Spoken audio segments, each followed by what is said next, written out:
Marro jirta miti. Jirraafu as jirra. Jiraannanu as jirta jabaa koo.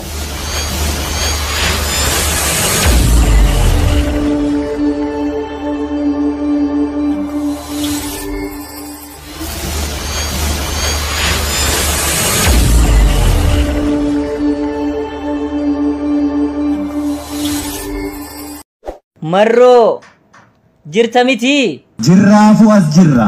Jiraannanu as jirta jabaa koo. Baga jiraatte haadhoo koo. Mee inni hin jedhu marroo koo. Inni du'a kee hawaasiif achi labu. Waa'ee du'a keetii miidiyaan lallabu. Eessatti beeka inni goota baddaa qeellama akka inni ajjeesee hirmaaf soora godee allaattii qallabu. Warra kaayyoo gootaan sharafne warra nyaanne irbuu. Ni dagatanii laata leenca baddaa qeellamoo liqaa dingiluu. Goota irra ciisee akka hoolaf re'ee nafxanyoota qalu. Warra summiin garaa keessaan baane warra garaachi maagaa. Naman beekne jira gootota Oromoo kakka Abdiisaa Agaa. Goota dhageettiidhaan addunyaa naasise gamna tooftaa lolaatiin faranjii jibbaachise.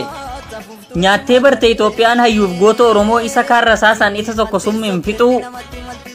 Goota Xaaliyaanii unkure kan haadaaf hin malle funyoodhaaf laatan balaa zallaqaa qilxuu.